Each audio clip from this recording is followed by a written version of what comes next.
Sindrom polikistik ovarium itu merupakan gangguan hormonal yang biasanya dialami pada wanita-wanita usia subur. Wanita dengan kondisi PCOS ini memiliki ketidakstabilan hormon, biasanya hormon androgennya yang lebih tinggi. Atau untuk lebih lengkapnya, teman-teman bisa lihat di video saya yang ini ya. Kondisi ini juga menyebabkan kadar dari insulin, yaitu pengatur gula darah itu menjadi tinggi. Sayangnya masih banyak nih mitos-mitos atau hal yang keliru tentang penyakit PCOS ini. Yuk kita simak di video ini.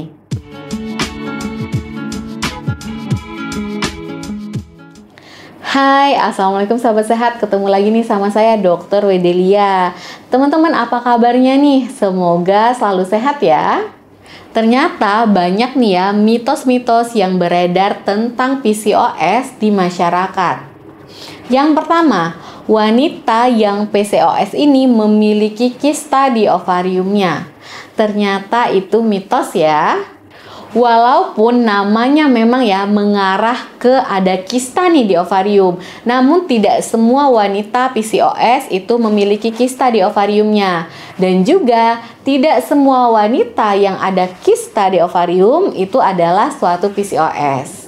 PCOS ini terjadi karena ketidakseimbangan hormon nih, dan biasanya itu adalah hormon seks ya, sehingga folikel-folikel itu tidak bisa matang, tidak bisa keluar dan tidak bisa dibuahi.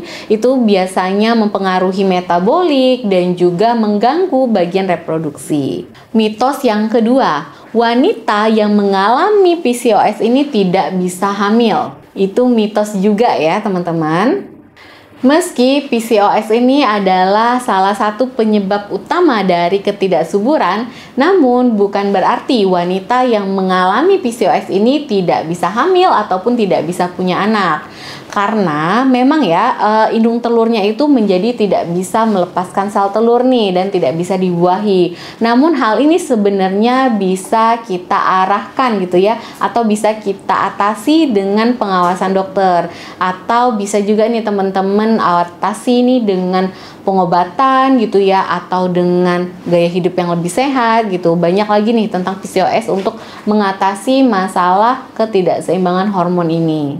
Jika Anda, teman Anda, ataupun keluarga Anda itu memiliki atau didiagnosis nih oleh dokter mengalami suatu penyakit PCOS ini, jangan berkecil hati dulu ya. Teman-teman masih tetap nih mempunyai peluang untuk memiliki anak dengan cara meningkatkan kesuburan. Salah satunya dengan meningkatkan aktivitas fisik, lakukan aktivitas fisik yang lebih sehat gitu ya, olahraga agar hormon bahagia itu keluar. Karena biasanya orang PCOS ini juga mengalami stres gitu ya, dan itu bisa teman-teman lakukan dengan cara berolahraga nih gitu ya.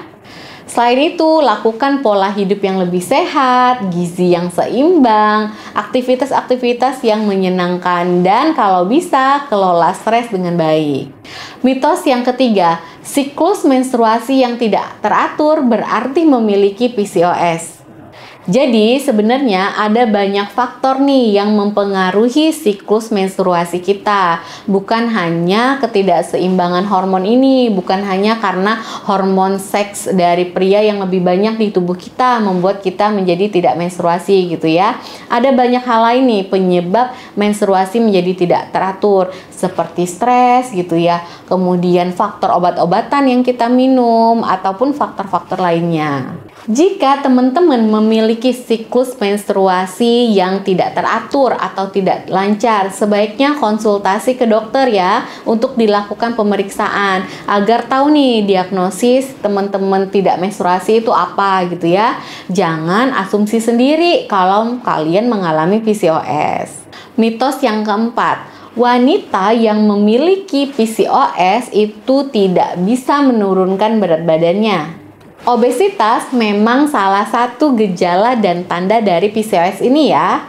Namun perlu diingat, semua orang itu gejalanya tidak sama, bisa berbeda-beda. Dan juga tidak semua orang yang mengalami obesitas itu pasti PCOS. Nah, pasien-pasien yang didiagnosis oleh dokter mengalami PCOS itu biasanya mengatakan kalau mereka tidak bisa menurunkan berat badannya.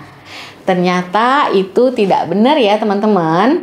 Memang nih, kasus dari PCOS ini diakibatkan karena gangguan hormonal yang tentu saja mempengaruhi metabolisme tubuh. Jadi, pasien-pasien atau wanita yang mengalami PCOS untuk menurunkan berat badannya itu harus usaha yang lebih keras gitu ya. Tingkatkan lagi aktivitas fisik, pokoknya usaha untuk menurunkan berat badan memang lebih keras dibandingkan yang lain.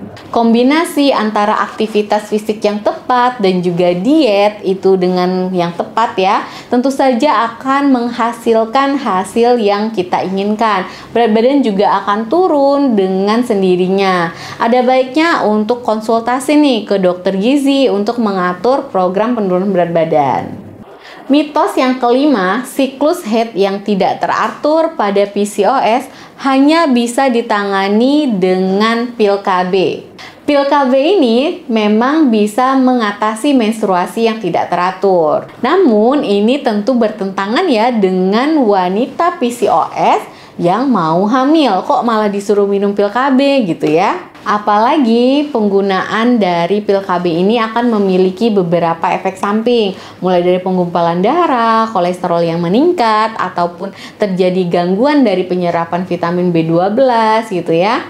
Teman-teman boleh saja nih mengkonsumsi pil KB untuk mengatasi menstruasi yang tidak teratur, tetapi harus dengan resep dokter, harus dokter yang menyarankan. Jangan menggunakan pil KB sendiri, beli sendiri gitu ya untuk mengatasi menstruasi yang tidak teratur ini. Selain obat-obatan, ternyata untuk mengatasi menstruasi yang tidak teratur ini bisa dengan melakukan pola hidup yang lebih sehat. Coba ubah pola hidup kita. Lihat lagi apakah aktivitas fisik kita memang kurang, apakah olahraga kita selama ini memang kurang gitu ya. Kemudian pola makan kita, lihat apakah benar menu makanan yang kita makan itu sudah termasuk gizi seimbang atau malah berlebih atau malah kurang gitu ya. Dan juga teman-teman bisa mengatasi dengan mengelola stres dengan baik, karena stres yang terlalu berlebihan yang tidak bisa kelola itu juga akan mengganggu nih metabolisme kita maupun hormonal yang ada di tubuh kita yang memang pada wanita PCOS itu sudah terganggu. Oke teman-teman, jadi udah tahu ya 5 mitos seputar PCOS ini. Jadi jangan dipercaya lagi nih mitos-mitosnya. Dan teman-teman juga udah tahu nih penjelasannya apa aja ya. Semoga teman-teman yang memang sedang menunggu garis 2, sedang menunggu buah hati, semoga bisa disegerakan ya. Semoga kalian selalu sehat dimanapun kalian berada. Wassalamualaikum.